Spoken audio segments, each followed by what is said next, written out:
So, how are things? Well, Brad, I've had a week. Have you? Let's see. I had a little bit of a tummy ache on Monday, and then I called my doctor on Tuesday morning, and she was like, "You should go to the ER for your tummy ache." And I was like, "Really?" And she said, "Yeah, you should definitely go to the ER." So I went to the ER expecting to spend like a couple hours, maybe get a CAT scan done, then sent home with a a referral to a doctor. And instead, I got to spend Tuesday night, Wednesday night, and Thursday night in the hospital. Jeez, was it really 3 nights? Yeah, right. That's Dude, what I said. Do you know, do you realize in retrospect, okay, look, I'll grant you were in the hospital.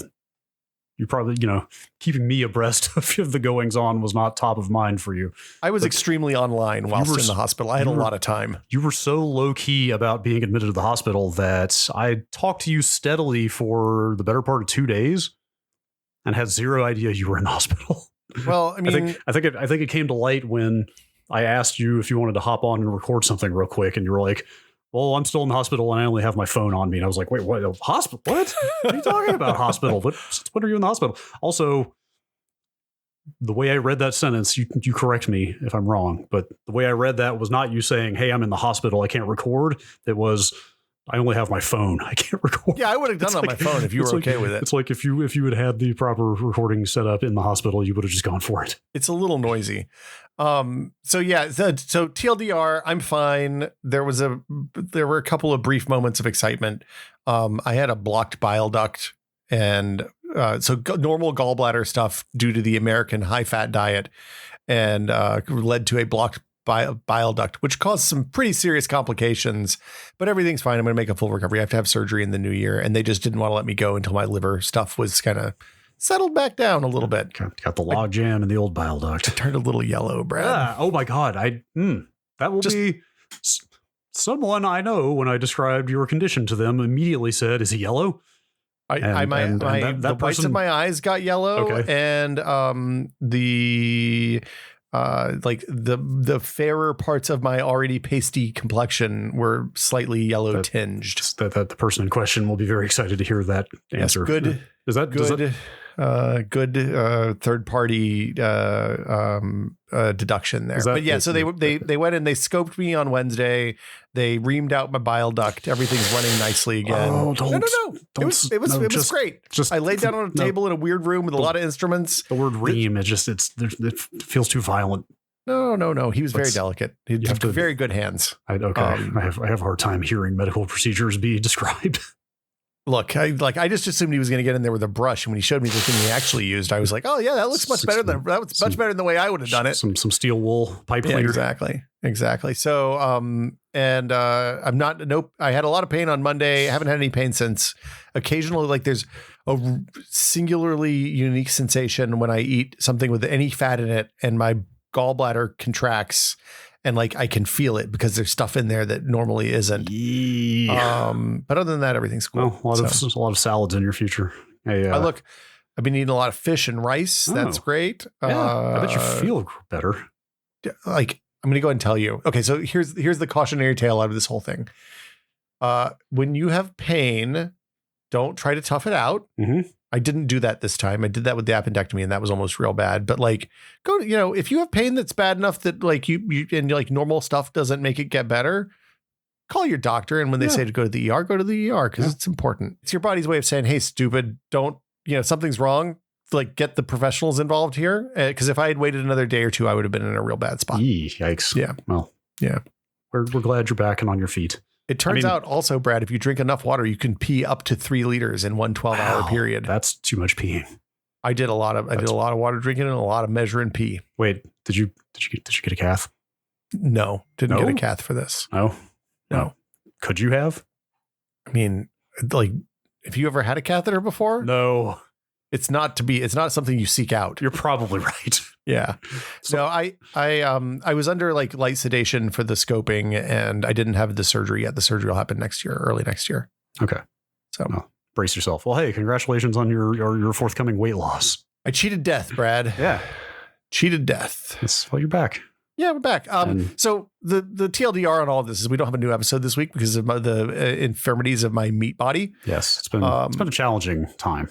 It's Christmas, and we have everybody has a bunch of stuff going on. So We did what every podcast does in this circumstance and dug deep into the archives. That's right. That's I literally wrote that in the deck of this episode, except I called it the vault instead of the archives. Because look, Disney figured this out decades ago. This is all about marketing.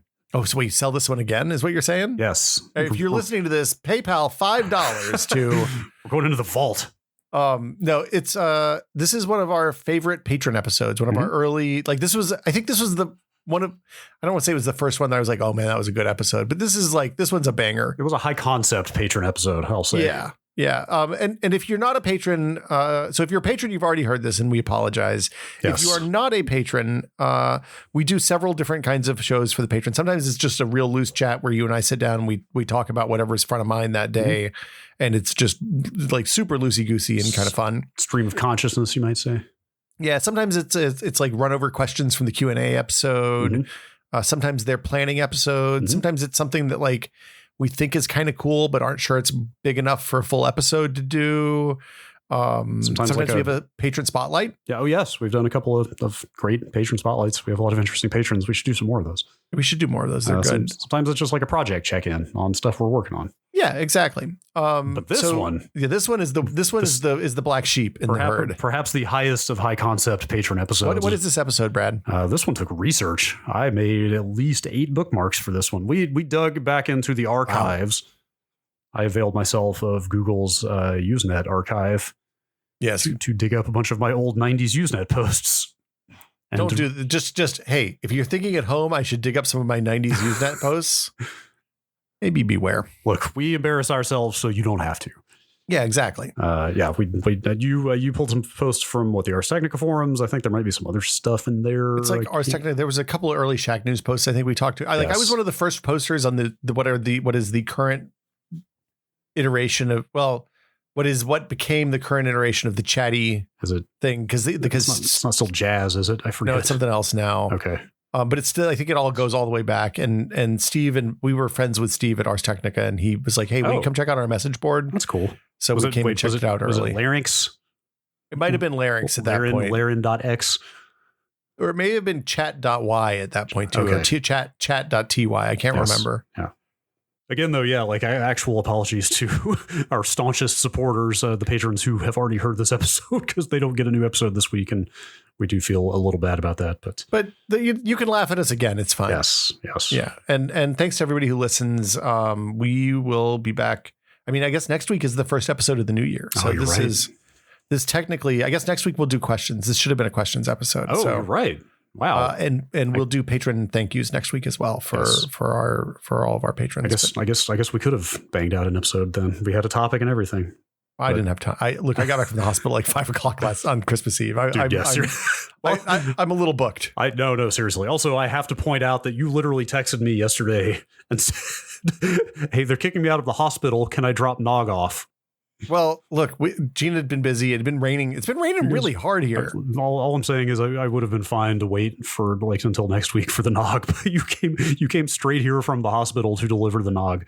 Oh no, dude. We had to get the Nog out of the fridge. We 22 quarts of Nog. Oh, turns out will fill a normal American sized refrigerator. Wow. So we had no room for other food. Oh, I didn't think about it that way. Until we dumped it. The Nog had to go. Okay. Well, I'm glad to have happy to have made the sacrifice for your refrigerator. Hopefully you react to it better than I did. I'm off the Nog this year, sadly. So condolences. I know. Just tell me how good it was and I'll see you all next year. Anyway, yes. Henceforth, some dramatic readings of some of our more embarrassing artifacts scattered around the internet. Thanks for listening, everybody. Enjoy the patron episode.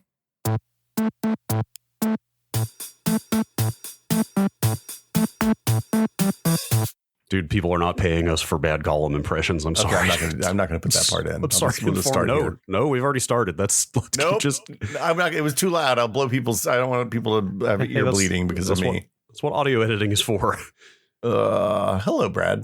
Hi, Will. How's it going? Welcome How's your throat? Our 13th consecutive patron episode. Yes, 13th annual. Celebrating 13 years of excellence. Yes, 10 to the negative 23rd years of. It's the tree pollen here is so bad right now that when I cut some branches off of a pine tree outside my house yesterday, there was like a cloud of yellow that just hung in the air afterwards. So excuse us. It is hard to talk right now. Yeah. A lot of throat crud, which is really going to do gangbusters for this episode, where we're probably going to be doing a bunch of dumb nasally voices, I'm guessing. Yeah, my throat crud is actually the name of my throat singing. Yeah, I got nothing. Okay, never mind. Your interpretive analogy or anthology of Ars Technica posts from the turn of the century. Yeah, today I want to. Brad, you suggested something. I was like, oh, this is going to be fun, and then I started reading these old posts. And I was like, oh, this is just going to make me feel bad. So it's too late. We've already committed. Yeah, it's too late. Welcome to the patron episode for the month. Did we say that? Yeah, I did. Okay. Hi, I'm Will. I'm Brad. Hi, it's early in the morning. Early in the AM, which is not helping our throats either. And also, I can't keep track of things. But so yeah, so Usenet, people suggested this. Yeah, Usenet came up on last week's podcast. Yeah, and previously it had come up on the Discord, and we were kind of digging around through our old posts, and then it was just like, why don't we spend a patron episode reading some of our old posts and talking about our thought process at the time? Because I can go back to this. I can remember. Dude, can you? Because I feel like I'm reading a different person almost.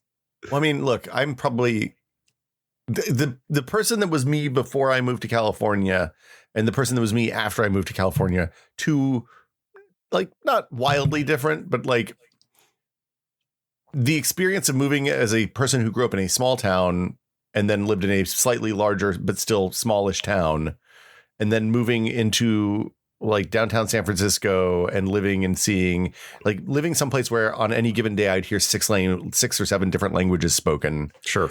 Was a incredibly transformative experience for my understanding of like what it means to be human, like sure. the range of human experience. Yeah, like that'll happen to anybody who moves to a major metropolitan area. But I'm guessing the timing was also a factor. I don't know what age you moved out here, but I was 25. Yeah, I was 23 when I moved out here.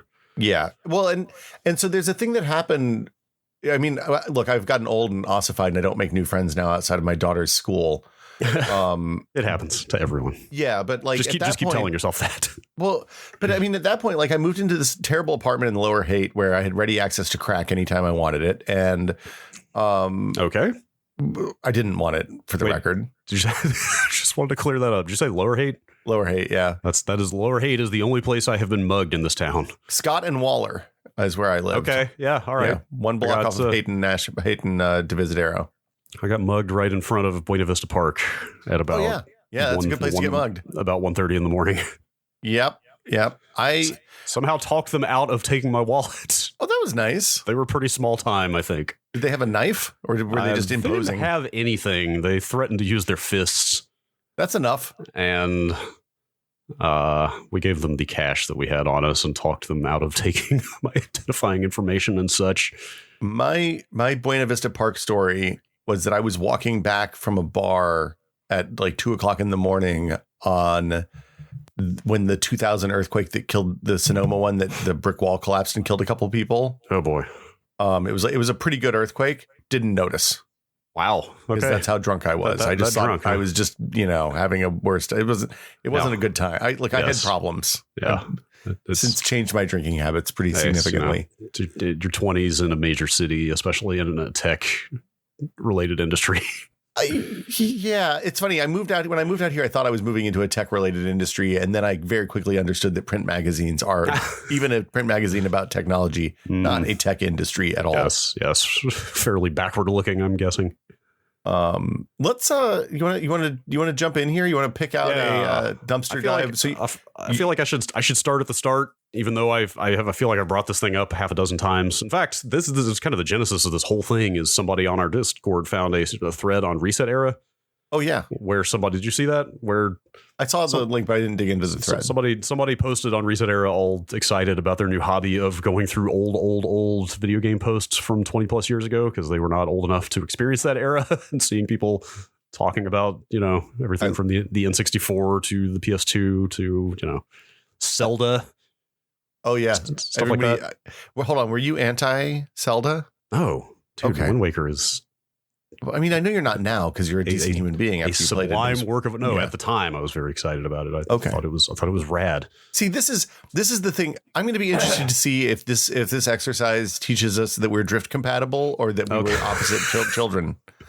I mean, you read me a few samples before we started. They sounded like they could have been written by me circa the turn of the century. So these things happen. Yeah. Okay. So anyway, that thread on Reset Era dug up this post, which I know I have also referenced multiple times on Giant Bomb. So I apologize if people have heard this one, but let's just start at the start here. Do it. Here's a post that I wrote on February 8th, 1996. Wow. When I was 16 years old on alt.games.final fantasy.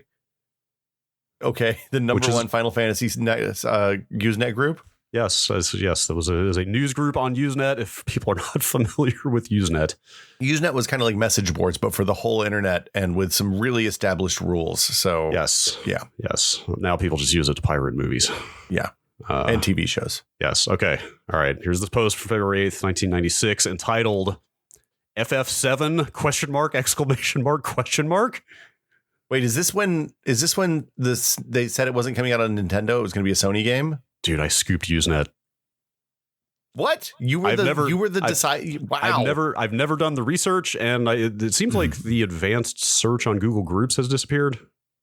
I couldn't figure out a way to. Why would anybody need that? I don't, Google Groups. So also, if people don't know, like Google Groups basically archived, I think, the entirety of old Usenet or as much as they could get.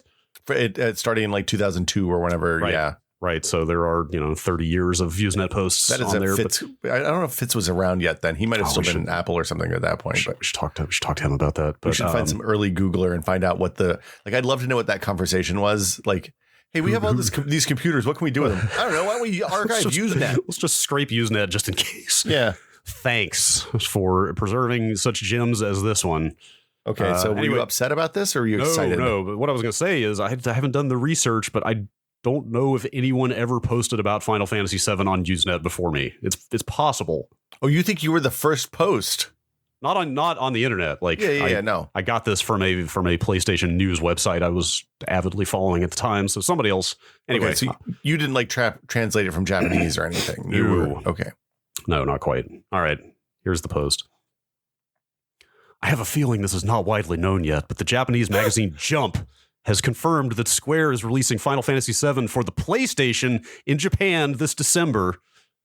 It will cost 5,800 yen and will be on 2 CDs. If you don't believe me, go to vidgames.com, then go to news. I don't know what to believe anymore.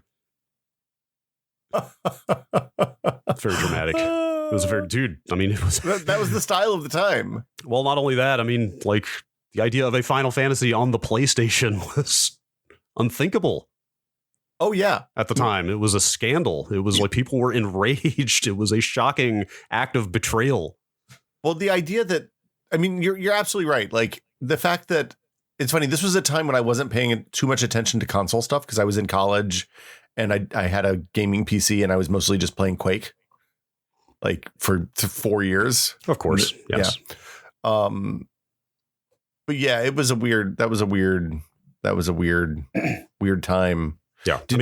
Like I said, like the post said, Jump was a Japanese only magazine, right? So this was like people in Japan or somehow getting their hands on that magazine from import shops and like scanning it and putting it on their websites. Like that's how the information was getting out there. But that was, as far as I know, Jump magazine was maybe the first place that ever said it was jumping ship to pun superintended to the PlayStation. Because prior to that, everybody, like, they had put out, I don't know if you probably don't remember this since you were keeping up with that stuff back then, but Square had put out test footage from an SGI workstation of what Final Fantasy would look like on a Nintendo 64. Oh, I remember seeing that. Or the Ultra 64, or I don't even know if it had that. It might have been Project Reality, I think was the code name at that time. But the point is they had put out literal media implying they would make the next Final Fantasy on what would become the Nintendo 64. And then this happened.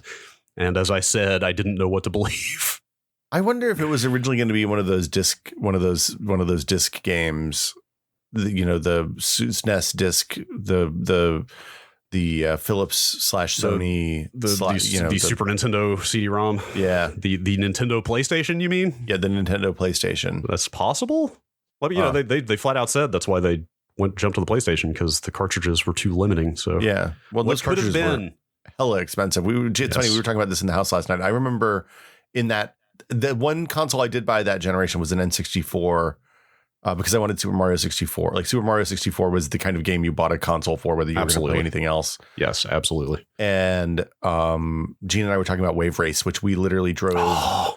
We drove to every Walmart in the greater Knoxville area, which, I mean, there were a lot of Walmarts in Knoxville at that point. They were all over the place after work one day, and eventually found a copy of Wave Race that I think was $80. That sounds right. Yeah. So expensive. Yes. In 1996, $80 could buy you like a used Honda. So it was right. Money went a lot further back then. Yeah. Dude, the water physics in Wave Race 64 blew my mind. Here's you want to hear my first my first post? Yes. Wait, is this your literal first post on Ars? On the Ars boards? Ever? Well, I mean, I posted content on the site because the forums we added after the site had been up for a while. Okay. So this is a forum thread, not a comment on a news story. We didn't have comments. There were no comments on. Are you kidding? Wait. Look, at that point in time, ours was a front page website where we had to get in ICQ and message everybody else to say, hey, I'm editing the front page. Nobody else open it up.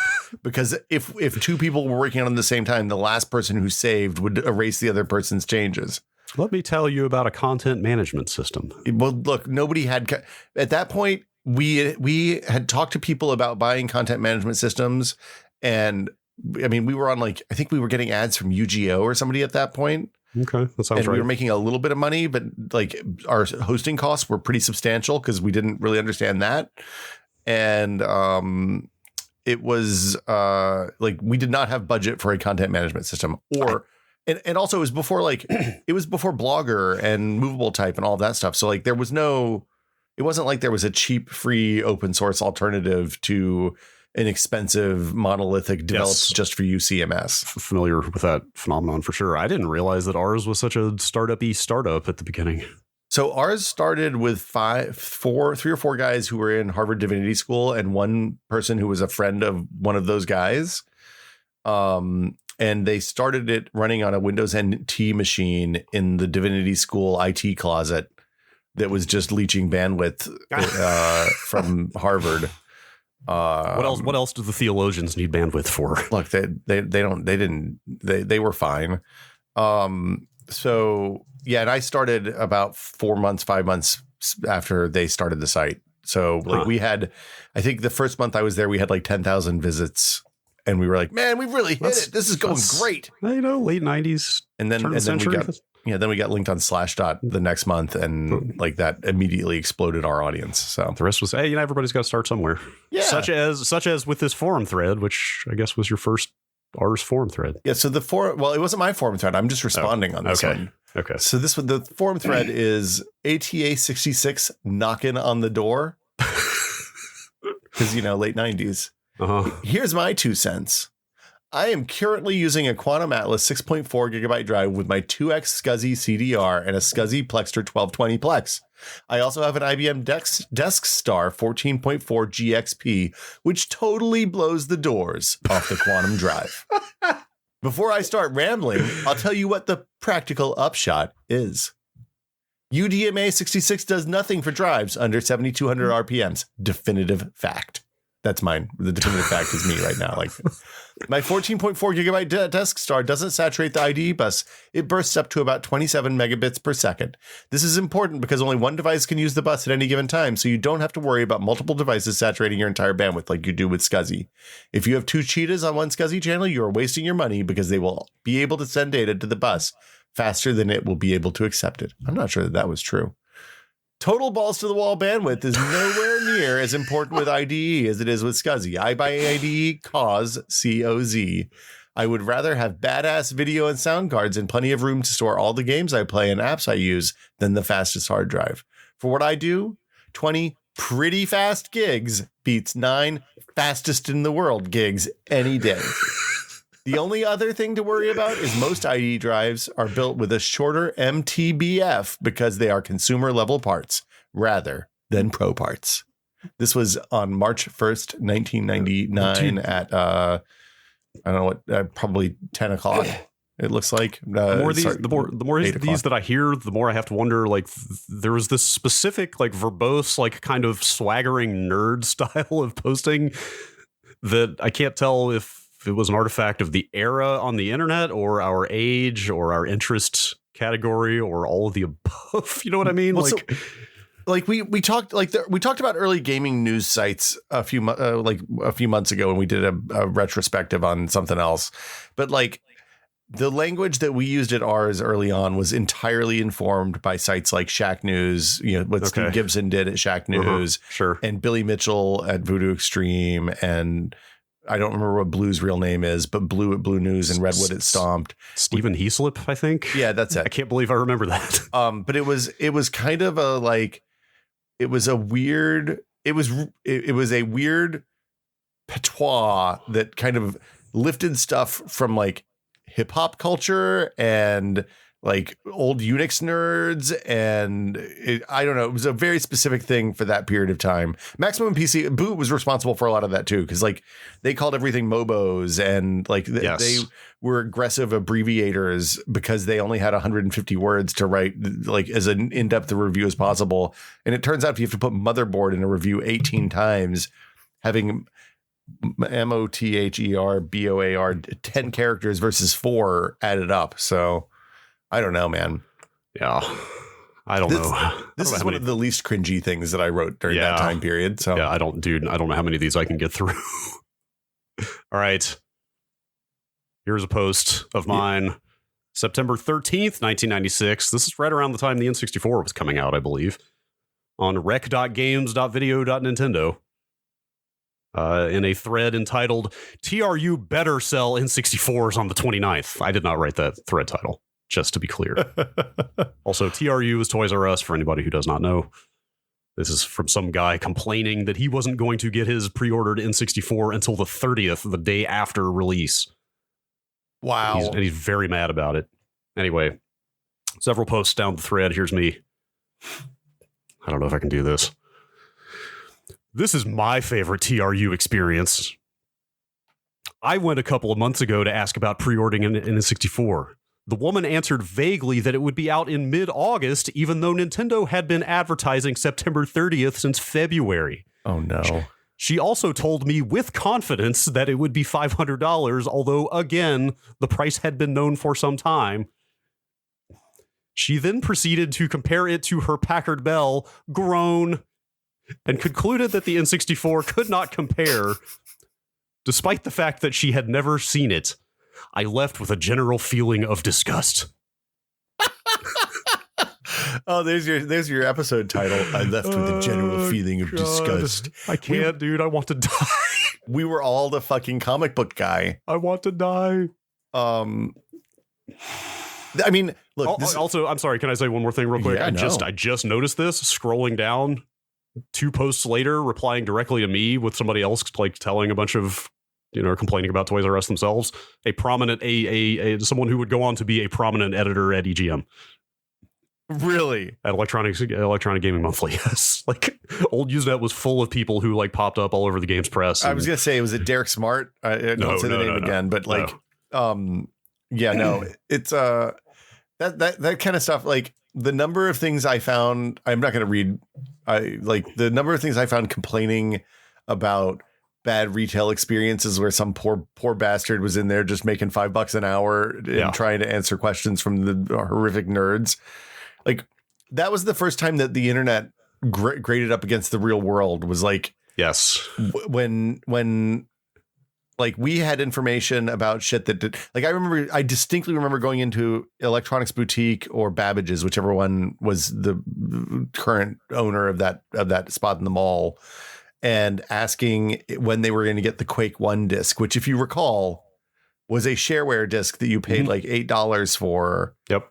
And then you went to their website and put in your credit card, I think without SSL probably. Definitely. And they would give you a code to unlock the game on your disc. Was the whole game on the disc? I ordered the just like full on unlocked retail copy straight from id in the mail. So I went in and they were like, well, we have this. And it was on the counter. It was like $10. And I was like, I don't want that. Do you have the one that's the full game. And they were like, oh, no, that's not a real thing. This is the only way you can get it. I was like, no, dude, there's absolutely one that's the full unlocked disc. They're like, that's whoever told you that is a liar, man. It was probably from that bullshit internet, right?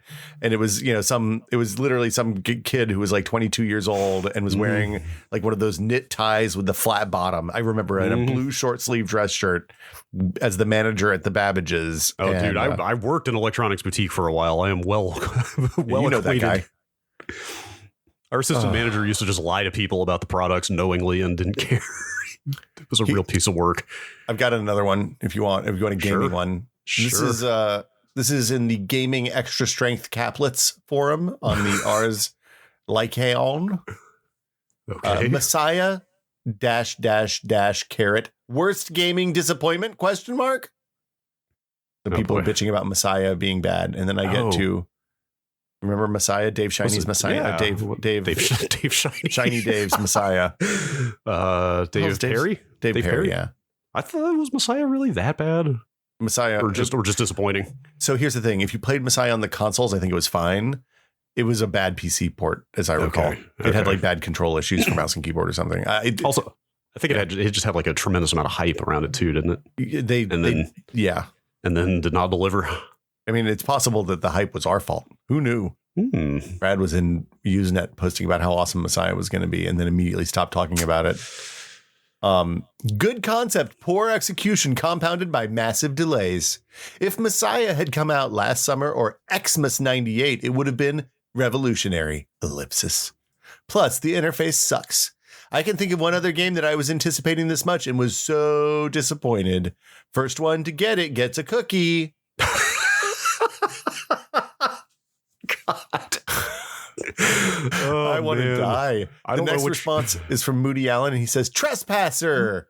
You haven't reviewed any bad games yet. There's so many ellipses in this too. Baldur's Gate ? Tread marks ? Who wants to be a millionaire ? Moody Allen wins. Trespasser it is. God, I'm so predictable. The problem is that game companies don't send shitty games to me, and I refuse to shell out my own cash for stuff I know sucks. I don't know. I did just buy Messiah, so maybe I'll have to introduce it to my rapier-like wit. Laugh with 2 Fs. Wait. Oh, man. Laugh? Like instead of an emoticon, just the there word weren't laugh? Emoticons then. Are you kidding? No, emoticon, not emojis. I'm like straight up I don't colon parenthesis. Like we might have been remember your roots, man. It's possible at ours we had some sort of problem with emoticons because I'm scrolling through these threads and I do not see any emoticons. Interesting. I think emoticons were later. I think emoticons were like early 2000s. I was definitely using them on the IRC. They were very prominent on IRC in the late 90s. But maybe not on forums as much. Like that's kind of what I was getting at before. There's like something formal about the way that people wrote on message boards back then. It was definitely a different style than the IRC. It almost seems like it's similar to what we were talking about on the episode last week about writing habits from letters, from physical hard copy communication kind of trickling down to the internet. Like that's kind of the way people would write letters is kind of how they posted on the internet for a long time. Right? It's very true. And I signed them all. Everybody signed them with their name, but we didn't allow signatures on our forums because they were a plague. Like the Usenet has a lot of that too. Just the idea of writing your name at the bottom of every post is so ridiculous. But you don't sign your Discord messages? At this point, I should start doing that. It's funny. I still do / like the end of line thing on my email signatures. Really? Yeah, I don't know why. That's just like a neat, like kitschy affectation at this point. It's like retro. It is. I didn't realize I've been doing it apparently for 22 years at this point because I do it in all of these posts.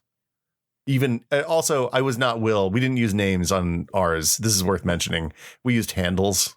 Oh, I was going to ask, when you were posting on those forums, did people know you as Ars editor Will, or were you just incognito as a member of the forums? Oh yeah, no, I was Ars editor Gonzo, not Will. Got it. I wanted to be Dr. Gonzo because I was really into Hunter S. Thompson in the late 90s and in my early 20s, as people often are. Oh, is that where that? I just thought you were a big Muppets fan. I also love the Muppets, but and it's funny. Anyway, I've gotten to meet Dave Grohl a couple of times through tested stuff. The guy who plays Gonzo. Wait, I'm sorry. Yeah, back up. His name is Dave Grohl. Dave Goels. Oh, Goels. He doesn't have. Did I say Grohl? Yes. Yeah, goals. I was like, is Dave Grohl really into science? Why were you meeting? And then No. wait, Dave Grohl played Gonzo? What? I'd hang out with the Foo Fighters, Dave Grohl, anytime. Okay, he seemed okay. But yeah, the handles they stopped using the handles right after I left to go work at Maximum PC. God, even that is such an early internet thing of using your internet handle as your byline on an editorial site. If you think about it, like all of those early news sites, pre-IGN and GameSpot and all that stuff were all handle sites, except for Voodoo Extreme, which was, I think he bylined Billy Voodoo Extreme Mitchell or something like that for a long time, right? Right, like Shack News, which was not even called Shack News at that time. Like, you mean Scary's Quakeholio? Scary was the byline on all those posts, right? Yeah. God, the internet was so weird. Is it my turn? Yeah. What do I want to read here? I don't think I'll read this whole one. What's the most embarrassing one you have, Brad? Oh, gosh. I feel like that Toys R Us one was maybe the one. Let me see. Oh, please tell me I didn't close the one. Oh, here it is. Okay. Another alt.games.Final Fantasy. I really liked Final Fantasy in the 90s. Having just played Final Fantasy VII last year, I understand why. That game's pretty amazing. The graphics back then would have been incredible. Yeah, it was weird how it held up well. It's just like I remember seeing the screenshots. Yeah, of course. I didn't have a PlayStation, so I didn't play it at the time. Really? That was Final Fantasy VII Remake was my first exposure to the Final Fantasy VII OOV. I'm sorry. The what? OOV. Okay, great. I was in community college at the time that game came out. I remember driving straight from math class to the mall to pick up my pre-ordered copy. There you go. Vivid memory. This thread is on alt.games.Final Fantasy entitled "This NG is Doomed." NG being news group, of course. Once again, I did not write that. This is as I said, this is somebody freaking the fuck out about Square jumping to the PlayStation. Like, people were not having it. But I don't need to get into that other than people were pissed. This person used PH instead of F throughout their entire post. That was the thing people did. Was it? Really? Yeah. Like the preposition FOR, they spelled it PHOR. That might be an English as a second language situation or something. No, it's the this is just a dipshit. The post is entirely legible. I mean, their username is Cyber Freak with cyber spelled PSY and freak spelled PH. I think it was just a stupid gimmick. In fact, he referred to FF because people would refer to Final Fantasy as FF a lot back then. Oh, yeah. He referred to Final Fantasy as PHPH. That is the most profoundly weird affectation I think I've ever heard. I need to move on. Anyway, this is a long thread, and it was just kind of rambling all over the place. And somebody at some point brought up Chrono Trigger and the character Magus and the spell Dark Matter that Magus uses. I've never played Chrono Trigger, Brad. Oh, dude, what? I know I have gaps. You should play that game. I should dig up the hook up the Mister and play some old games on the stream. You should play Chrono Trigger. Is it okay? I would like to think it holds up. That game does some really interesting stuff that I'm familiar with how it works. Yeah. Like the time travel mechanic is wild. There's like 20 endings in that game, and you can kind of do stuff out of order, and you can because you can time travel to the end of the game at any time, you can finish the game like throughout different points in the story, which dramatically changes how the ending plays out. Huh, that's interesting. Like you can go beat the last boss halfway through the game if you're able to do it, and like get a totally different ending. I wonder if somebody's made a pack that lets you not, because it's a little grindy too, right? I don't remember. Maybe a little bit. I assume all JRPGs from that era were grindy, right? They were all a little grindy, yes. Yeah. Huh. But anyway, in response to somebody saying, that reminds me, does anyone know what dark matter is for certain? I'm not talking about Magus's spell. I mean the real dark matter in the universe. Here's my response again at the age of 16, just shy of my 17th birthday, about what I thought dark matter was.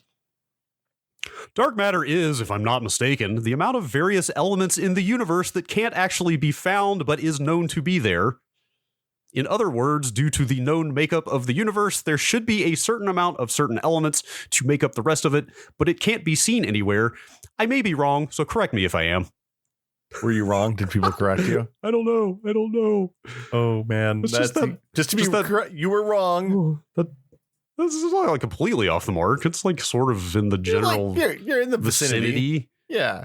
The big one to me though again is these just correct me if I'm wrong. Like it's this weird formality to some of these. Well, but I mean it's weird because like now if you posted something like that, somebody would be like, hey dumbass, go Google this or look it up on Wikipedia. But like there was no Google and there was no Wikipedia, and like the search engines of that time were so limited that if you tried to search for something that was two generic words like dark matter together, you might actually have a hard time finding something useful. Like, yeah, like it was not like you can go look this up for yourself type situation in like 1996. Yes. Say what you want about algorithms and their misuse, but they have made search results usable at least.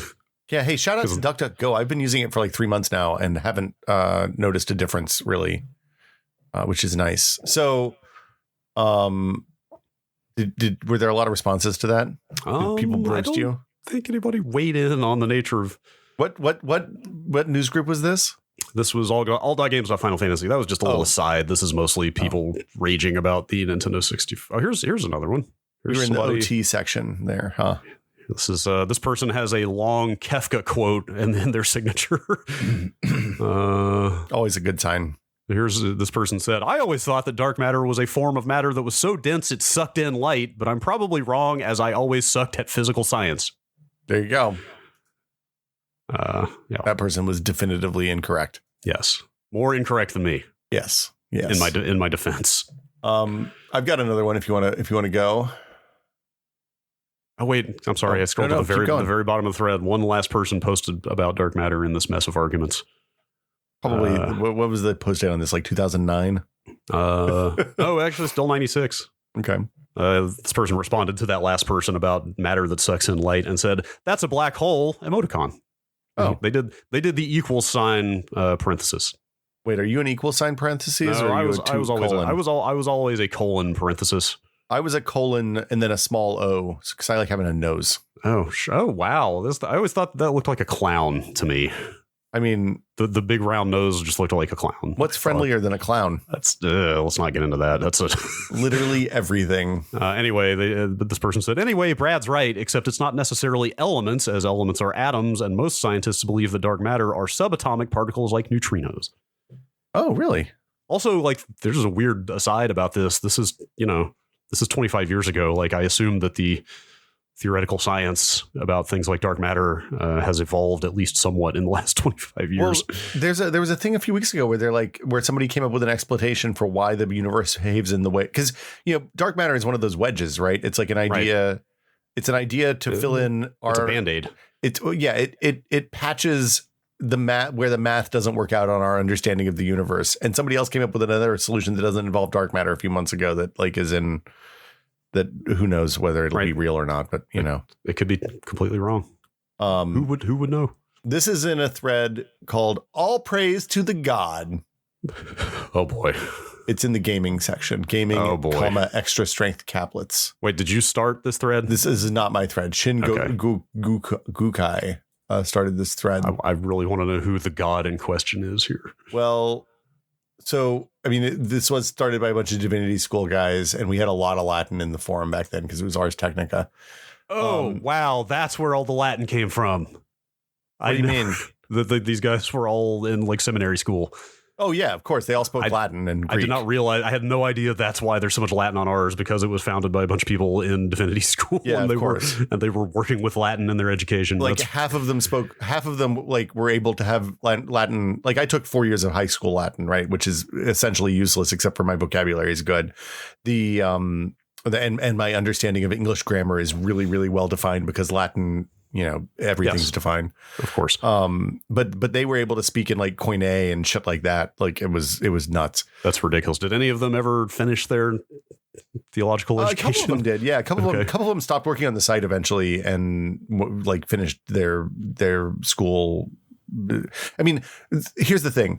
If you wanted to be a philosophy major at Harvard at that point, I think Divinity School was the way you did it. Was why most of them were philosophy guys. They weren't like joining the priesthood or anything like that. They were philosophers and thinkers, which is why the site ended up the way it is. More of a means to an end. Yeah. So, somebody.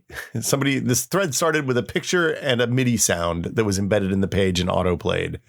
And then it was edited by one of the mods, I think by this Bacchus account, which I think was our like catch-all mod account. So like we would have to log out and log back in if we wanted to mod something or moderate something. Sorry, what was the date on this? This is February 15th, 2000. Okay. This is a lot later than yours. I posted in the mid 90s. I was on like IRC and MUDs mostly. So I didn't, Sure. There's no record. Thank God. The things I was posting in my early 20s.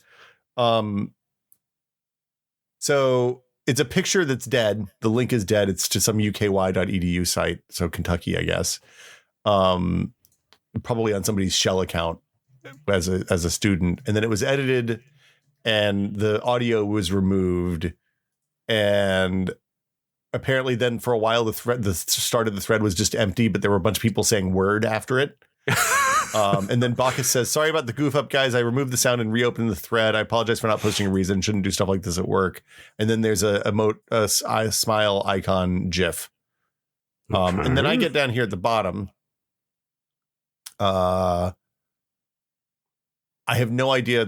So Shin Gukai says, let me tell you what I miss in 3D shooters and why Doom 2 is still my favorite. Remember that stage? I forget the level number where you hit the switch or something and literally hundreds of enemies start teleporting in front of you. Or do you remember in Tricks and Traps when you walk into a room and you see all these imps looking the other way? And when you shoot them, you don't realize that they are teleporting behind you. I miss fighting hundreds of dumb, weak enemies, and I'm sure it'll be a while before 3D accelerators will be able to throw dozens and dozens of enemies on screen at once.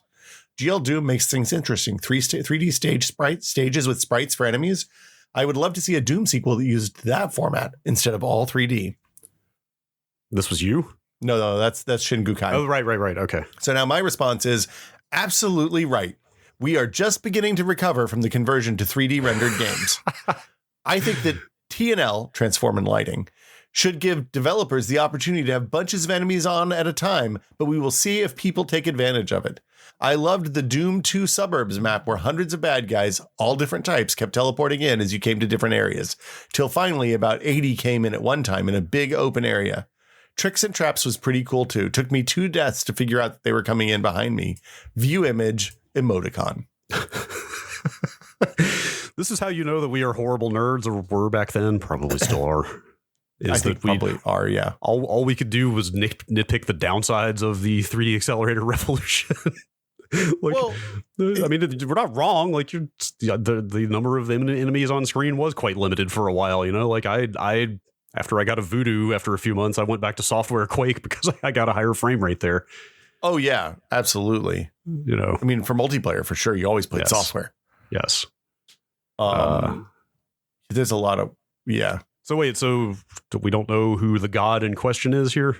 I think that the GIF was a GIF of like a bazillion enemies zooming in front of you in Doom. Interesting. And then the MIDI was probably the Doom music, if I had to guess. Okay. Because people in the thread are talking about having their stereo hooked up to their computer, watching The Matrix the night before, and like opening that page in the forum and having it blow out the music. And they're like, "Oh man, that's too loud! Oh fuck yeah!" Dude, the Matrix, the DVD of The Matrix was perhaps the most like trialed, sort of tech demoed piece of media in the history of existence. I think like for people getting their first DVD players in their living room, people getting their first like big AV setup home theater, getting your first DVD ROM on your computer, like anywhere that the Matrix could show up as a piece of demo content, it was showing up. Like, I'm going to tell you, you probably weren't going to trade shows at that point, but the first trade show I went to was Comdex in '99, which was in the fall. And when you were walking around the floor of Comdex, which was like Comdex was like CES, but only for computers, there were no refrigerators and like limited car stereos and stuff like that. You would walk around and every monitor had the trailer of The Matrix on it. Right. Like, and then the next year when I went back in 2000, it was just the movie playing on DVD on it at every single booth. Like you went to whoever, I can't remember, Panasonic or somebody had the TV deal. So you'd go in and they'd have the giant wall of flat screens, which at that point was kind of underwhelming because it was like 2000, early times. But every screen would be playing The Matrix and they'd all be synced. And like you just see Keanu Reeves going arms over his head, waving. Yep. Also, that movie has aged really well. I watched it a few months ago and it still is awesome. It still rips. Good to hear. That's good to hear. I'm assuming the sequels have aged. What sequels? poorly, similarly poorly. There were sequels? I didn't know they made sequels. I don't know. There's some okay stuff. There's one good movie in those 2 movies. They should have just stopped. How great would it have been if they had just stopped? What if they had just made one Matrix movie and left it alone and like think how, not that it's not still a great movie in its own right, but think how iconic, like just like a thing of myth the Matrix would be if they had just made the one. So hey, my car finished charging. Oh, my car texts me, Brad. What? Yeah, we'll talk about that later. I want to go back to the 90s. I firmly believe that there's one good movie in those 2 movies. Like if you did like a supercut and took the good bits out of those 2 movies, okay, you could tell a coherent story in like 2.5 hours that is compelling and good and not full of bad nonsense. Oh, and has some like, because that car sequence that they shot in Oakland is still incredible. Yeah, for sure. Like it's a lot of the action. Well, it's most of the action. Like what did they call the Burly Brawl? I think was the name Burly for Brawl's that. Bad. Like that CG has really not held up. But the car chase is yeah. Like I know people who were extras in. I know somebody who was a driver, like an extra driver of a car in that car chase sequence. I worked with a couple people who were they like a stunt driver? Or were they just like in the background driving? Like I don't know what capacity this might have been. I would assume they're just a person in the works in games. So I would assume it's pretty limited capacity because if you had any action involvement whatsoever, you'd probably need real training. Well, I had a couple of friends that I worked with at Future who took the days off and went and were in the dance are in the background of the dance sequence and stuff like that. Yeah, can they in the cave? Can they spot themselves? Because there's a lot of people in that scene. So you couldn't see them. Like they were able to point out and be like, I was standing over here behind this pillar, but like you couldn't see them on the DVD releases. You maybe can see them on the 4Ks. I don't know. Okay, that's cool. I have no idea what they're going to do with the new one. Like, I don't necessarily need another Matrix movie, but I am pretty curious what they do with it, considering how they wrapped up that trilogy and who's in it. Considering there are like multiple people that died in the third movie are cast in this one, but I mean, whatever. It's cyberspace, right? Like they can do whatever they want. I really liked, for what it's worth, the Animatrix stuff was really good that they did between the first movie and the second movie, and I thought the way they handled the Matrix Online stuff was really cool. Like, I think that thing as what the post Matrix looks like. Right, I'm sure they're going to throw all that canon out, but like, yes. That was a cool ass thing at the time. Didn't they kill Morpheus in Matrix Online? I mean, I probably killed all of them in Matrix Online, right? Anybody who survived. Maybe. I just want to say that was a big promoted event of like, Morpheus is going to die. You need to play this game. Death of Morpheus. Also, everybody knows if you die in the Matrix Online, you die in real life. That's true. That is fact. Yeah. Let's see. I've got a few posts about computer hardware on here, not a ton. I was apparently pretty obsessive about that stuff back then. Shocking. This is shocking to me. I was specifically, I badly wanted an Abit IT5H revision 2. Oh, that was a good ass motherboard. Well, you know what I'm talking about? Yeah, that's a BH7, BH6, BH7 yes, it was the last board. I looked it up. I actually found the AnonTech review of that board from 1998, I want to say. Yes, January 1998. Where they say that apparently the revision 1.5 of that board actually had like voltage regulator problems, and there were reasons not to get it. It was an HX based motherboard. Does that ring any bells? Yeah, it's a socket 7 board, right? Intel HX chipset. Yes, socket 7. Wow, yeah, actually, this says this is the last of the socket 7s. I think this was written by Anand himself, who I guess was probably writing most of the content. He was probably the only person writing back then. Yeah. Yeah, he says the final revision of the IT5H revision 2 will be the last ever HX-based motherboard made by Abit, and most likely the best HX-based motherboard you can get your hands on. That is, if you can get your hands on one of the limited quantities of 2.0s produced. I guarantee that sentence may be what pushed me over the edge to wanting that board. Him saying, oh no, I take that back. My Usenet post is from 6 months before that review ran, so I guess I'm wrong. Oh. I was a TX guy. I got a TX motherboard chipset for a socket set for my last socket 7s. I don't remember the TX. It was after it's higher letters.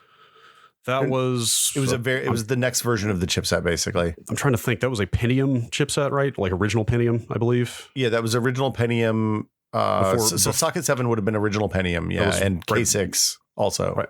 Wait, what do you mean? Because socket 7 was compatible across. God, the socket 7 was the last open socket. I totally forgot that the AMD chips used to work in Intel motherboards. Yeah, so you could take up to like a K6-2300 and jam it in a God, TX motherboard. I completely forgot about that. That sounds so foreign at this point. The like, idea, right? Which I mean, I guess is like that's kind of like how they built their business, right? Originally, it was just like, hey, here is a cheaper CPU that works in hardware that's already available. Yeah, hey, but even more than that, hey, you have this expensive ass computer and it's too slow now. Right. You don't have to throw the whole thing out. You can just buy this new thing and put it in, and it'll be faster. Take it down to the screwdriver shop and pay them what, $150, maybe $200. Like the K6-2s were pretty expensive. I think I feel like they were $200. But it was still a high-end one. By comparison, it was still a nice budget upgrade, right? Yeah, you spend $400 or $500 and get something really nice instead of having to spend another $2,500. Yeah, and that was back when the CPU upgrade made a huge difference in just the basic usability of the computer. Oh yeah, it was not just like 10% higher frame rate in games or something. Like the whole thing was better. Anyway, September 24th, 1997. Here is me on alt.comp.perifs.mainboard.abit. Oh, that's a good one. That's a good one. By now, it's become apparent to me that asking when on this product is moot. But does anyone have any new information at all on when the IT5H revision 2 will be available? Abit, if you're listening, please fill us in with any news. Thanks. Abit, if you're listening, that's my favorite. I've got the better part of a computer in my closet right now because I don't have a motherboard to put everything in. No. Frowny face. Oh no. Frowny face. That would have been the Pentium 200 that I built in 1997. So there's two things here.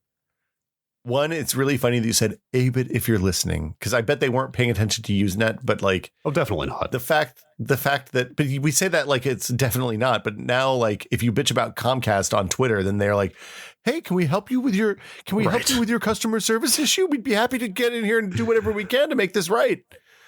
Like, what a fucking weird. Like that I know in 1997 you would have said, Abit, are you listening, as like as a meme, like as a rhetorical device, not a literal. I think this brand is going to be monitoring communications about itself. Right. It was just I was just screaming into the void at that point. But like also here at 20 years later, the idea that a brand would have access to a world, like the idea that Abit isn't paying, or I mean, not that Abit exists, but the idea that ASUS isn't paying attention to the r/ASUS subreddit on Reddit is insane. Right. Like they employ an entire team of people to monitor stuff like that. Right. Yeah. It's just like, what a shift, right? Yeah. Some things are better. Some things are worse. You know, the internet is a land of contrasts. Yeah. So did you end up getting the board eventually? I did. Okay. I got one response to that post. Okay. No, I'm sorry. I got two responses to that post. I talked with a distributor today and he told me that October he would have the Rev 2. Oh, there you go. So, from what I've heard, we should be seeing the Rev 2.0 boards here within the next 2 weeks. I was so obsessive about the motherboard because the previous computer we had in my house was insanely unstable. Oh, like it would just blue screen randomly, like daily. Do you have like a Cyrix or something? It was a Pentium 75. Oh, but I overclocked it to 90. What? That was shocking. The blue screened. The guy at the screwdriver shop who sold us that computer. Literally, as we bought the computer, right on the way out the door, his name was Mac. He was a very like kind, like slight little guy with spiky hair, like very 90s. Yeah. He was just like, hey, let me show you something. He was like literally like before we took it out of the store, he was like, if you just take this jumper and you move it from here over to here, you can make it go faster. My Pentium 60 went from 60 to 66 hertz. Dude, that's 10% straight up. That's 6 megahertz. And yeah, it sold as a Pentium 75. The motherboard could also push it to 90 and 100. Super not. It would not get past post at 100, but it totally booted and worked at 90 for some months until it started blue screening all the time. I was gonna say, like the idea that you wouldn't know when the motherboard is coming out. like that when it wasn't going to be available and get into the channels is really interesting and weird, because like that stuff now is so fast that like they don't announce it unless they have a date, and you can order it, and Amazon tells you when it's going to get there, or Newegg or whoever you buy it from is going to tell you when it gets there. It's really weird. Well, also to be fair, this was not a new product. This was just the third revision of an existing product, right? Like that was a level of minutia that like almost nobody besides Anand was keeping track of. Well, and it was funny because like I think the difference between HX and TX, the big one was that the TX had the ATA66 stuff, and the other one was only 33 megahertz ATA bus, I think. Interesting. Yeah. Sorry. No, that's it. I mean, just we can move on. But that the experience of having that super unstable computer is absolutely what informed my obsessive research of computer parts. Oh, yeah. Forever after. Like, that's why starting with this build, I was like eyeballing every single thing that went into that machine because like I never wanted a computer that crashed all the fucking time again. Did you ever consider undoing the overclock? Oh, I did. Like, okay. Like I immediately brought it back to 75 after it started getting unstable. But it was whatever damage was done was already done. It was too late. Yeah, the electrons were leaky. It never recovered. I mean, that thing had no cooling. Like there was no. I might be wrong. There My 60 was a bare chip, a bare Pentium chip. There might have. It might have been one of the ones with like a ceramic package. That was kind of a heat sink of sorts, right? No. That was just. So mine had the ceramic cover, the chip cover, but it was no fins. It was just like a big ceramic thing on top of it that was kind of like that you could have glued a heatsink to, but there was no mount even for a heatsink in that case. I think that's what ours was as well, was just the ceramic package on there. Like, remember the ads, the old Intel ads where you would zoom through the computer and you'd see all the lights and stuff, and then on the chip there would be Pentium, Intel Pentium, and it'd have a logo. That's literally what it looked like in my computer, minus the cool lights. Right. There's just a bare chip just sitting there, nowhere for that heat to go. So I've got one. This is about PDAs, not public displays of affection, but this is a Ars Technica thread, handheld longevity of use, by the Imperator Ken Fisher, who started Ars. It says, after buying / obtaining your handheld Palm/Win CE, this was in May of 2000. How long did you actually use it? And then there's a bunch of people that reply. He puts his response in. And midway through the second page, a couple of days later, we had a lot of activity. Okay. I am an unabashed Palm fiend. I love my Pro, my 3, and my 5 equally, although the 5 is the only one I carry regularly. My main problem with the 5 isn't the 2 megabytes of memory, but the fact that the leather cover thing has split off from the shaft/holder thing, and I can't find one that isn't the funky alligator skin stuff. Ellipses. I wouldn't mind having the OmniSky service either. Precious wireless. Was this after Lord of the Rings came out? This was in May of 2000, so it was before Lord of the Rings. Okay, wow. Okay, not a. That was a Homer Simpson, not a Gollum. Ah, yes, of course. Okay. Because everything on the internet was a reference to something nerdy back then. You couldn't not reference things. It was the only way people knew how to talk. Like PDAs. Yeah, I wore the cover for my. I used to have a holster that had a pivot. When I worked at the university, I carried a Palm 5 for work because we carried our database and stuff on it. And I had like a quick release holster that had a little button on the side, but the palm would spin, so I could sit there and spin it on my hip. It was like you were the fastest palm in the West. I was an incredible nerd. That's amazing. That's incredible. We'll see. Is that the end of that one? Thank God. That's okay. I've got one more here that I'll throw out. I mean, there are some others that are too embarrassing, I think, to read. Oh, people will find them. Don't worry. We've given enough information for them to find all of this. Oh, God. The last one I was going to bring up is this is actually from last year. This is maybe kind of an unwelcome surprise that I found that apparently. So I emailed the maintainer of the FFmpeg port on FreeBSD in 1996. No, last year. This is last year. Gotcha. People on the Discord were involved in this situation. Okay. The FFmpeg build on FreeBSD does not have libsrt support enabled. I know. It's a support, and I needed problem. Yes, and I needed that for some video experimentation stuff I was doing. I emailed the maintainer of that port asking if maybe the next time they built it, the next version, if they could enable libsrt. Sorry. And like, so first of all, I thought I was just emailing a person because you're just emailing a mailing address. It did not occur to me that this, I didn't say anything embarrassing at all. I was just asking like, hey, I'm not a developer, but is there any chance you could enable this flag? Ended up on Usenet? Yeah. So I don't think it's Usenet. I think it's just Google Groups is pulling other things into it besides old Usenet. Like it's listed where the Usenet or the newsgroup name would normally be. It just says FreeBSD mailing list. So I assume this went out on a public mailing list somewhere. Oh, so probably, they're using Google Groups to archive their mailing list, would be my guess. So yeah. It did not occur to me that this would be public when I emailed this person. But I was trying to be very diplomatic and like, grateful for their work and all this stuff. Like I ended it by saying, thanks for your work, ! But at the end of my email, and this is public again, this is very embarrassing. The end of my email says, this is a bit over my head as I'm not a developer, but if I can help, please let me know. Or if I'd be better off trying to build this from source myself, let me know that too. The response from the maintainer of this port. Yeah. Sorry, not interested. I'm sorry, Brad. That was a good, fun graybeard experience of just like SRT for you, sir. So I mean, people on the Discord. I apologize. This is one of those usernames I never quite know how to pronounce. Ycross. Ycross is it. That's how I say it in my head. I bet that's not right. Ycross is a regular on my Twitch stream. I've said Ycross for 4 years, so I assume Ycross is correct because I have not been corrected.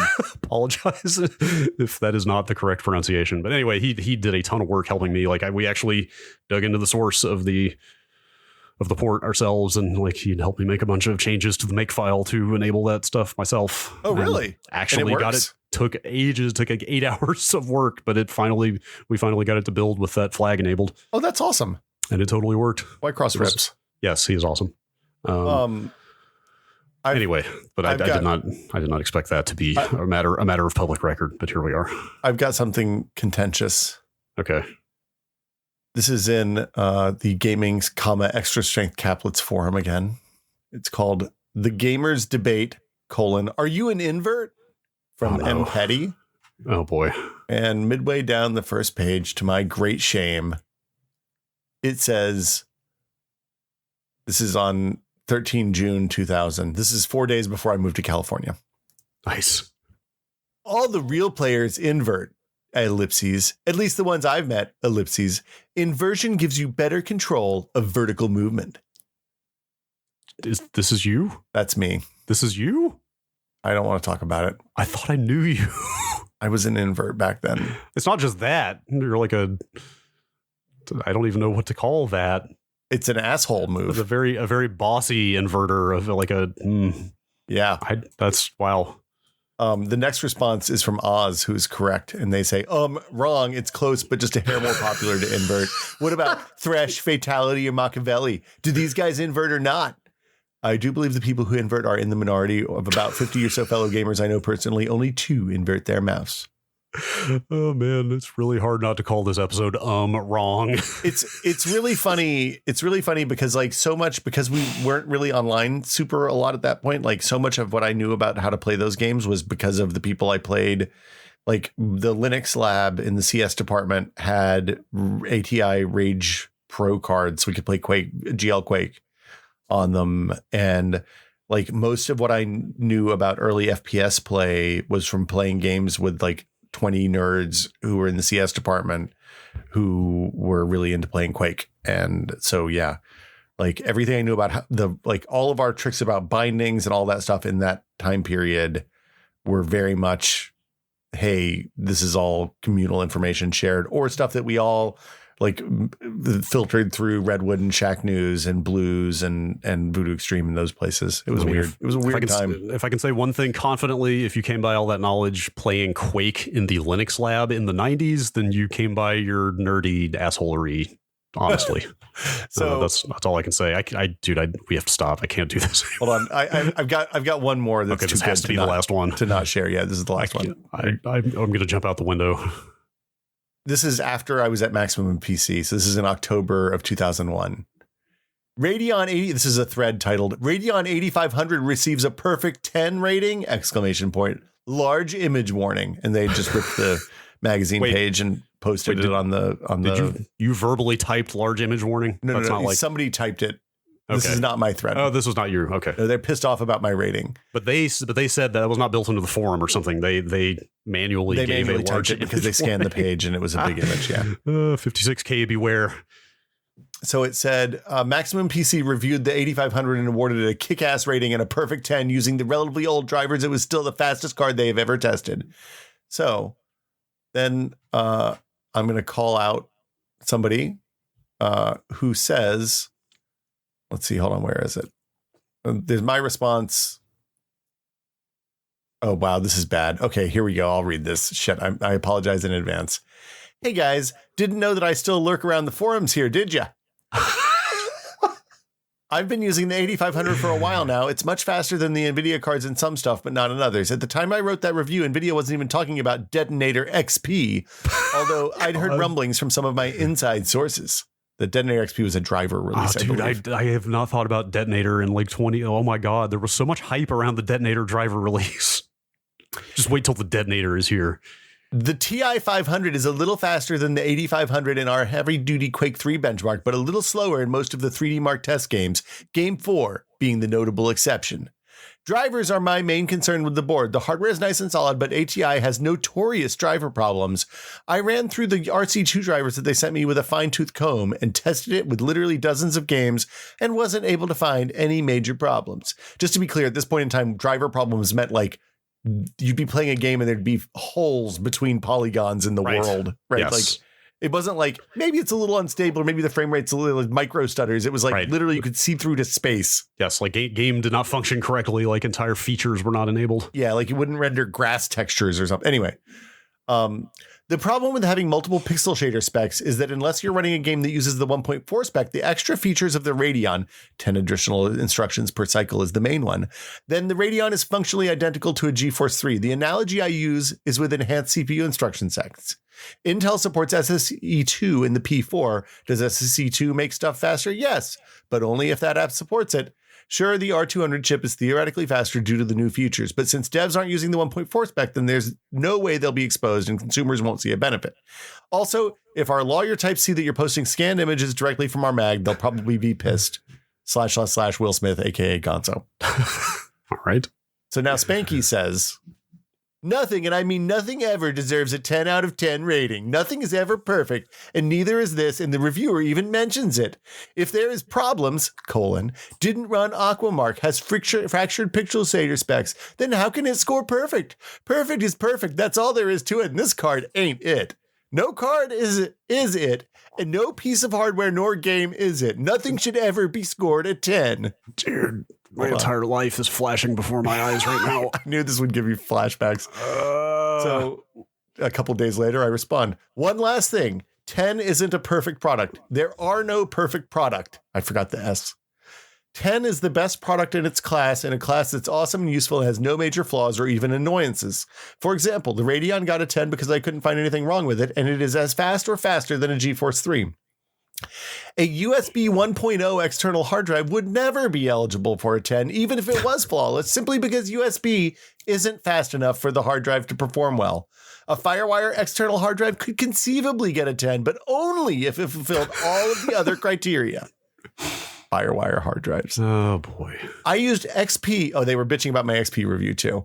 I used XP for close to 6 months in different forms. The main complaints I've heard about it are that the interface sucks and that product activation is lame. I did a lot of testing on the activation stuff, and while I don't particularly like it, there's nothing fundamentally bad for the consumer with it, unless you pirate Windows. Wow, that was some real shade I threw there. In which case, it really sucks. And it took me about 30 seconds to figure out how to change the interface to the Windows 98/2000 default. Windows 2000 was great, but it had some flaws. Windows XP fixed those flaws and added a whole lot of useful new stuff. There are no perfect products from human hands, but there can be really, really good ones. The Radeon X8500 is one, as is Windows XP. That's right. Nothing wrong with Windows XP. That's a 10 right there. We've established that. Nothing if not consistent. Nothing could have ever gone wrong with Windows XP. So then Spanky gets into like, see, this is the problem with the 10 out of 10 system. Percentage is way better. 99% I could see. That would work for me. Oh my God. I can't. We have to. I'm going to go sit in the shower. This thread goes on for a long time. Oh my God. Then there's a guy, Pete, in here says, as for perfect 10s off the top of my head, for movies, I could give The Shawshank Redemption and LA Confidential perfect 10s. They're the pinnacle of filmmaking. God, 90s forums were fucking insufferable. We have to stop this. Yeah, thanks everybody for supporting the show. Thank you we so really much. Appreciate it. Thank you. Thanks. I hope this has been entertaining or insufferable in a fun way, at least. Yeah, look, everybody was an asshole at some point in time. I can't believe that I can't believe that Ars, like, just shout out to Ars, because these posts are still live. And I mean, I think the threads are locked because they're old, but like these are still available in their current forum software, I believe. That's cool. Yeah, like they've ported everything forward over the last 22 years. For better or worse. A lot of my early posts are about the Folding at Home project, it seems. I had to do something with all that compute. That's true. I had two CPUs, two cores. 2 physical CPUs. BP6. Unheard baby. of. Get Unheard that dual of. celery action. Oh man, dual celery. God, I can't do this anymore. Love that dual celery. I'm like cringing myself to death right now. You're doing yeah. Thank you everybody for supporting us. We dearly appreciate it. We really do. And yeah, I'm really look, it's nice sometimes to look back and see what 20 years of growth looks like. How far we've come. Yeah, we're normal human beings now, not ish. Well, let's not give ourselves too much credit. We'll see you all next month and on Sunday with a regular episode of the show. Bye, everybody.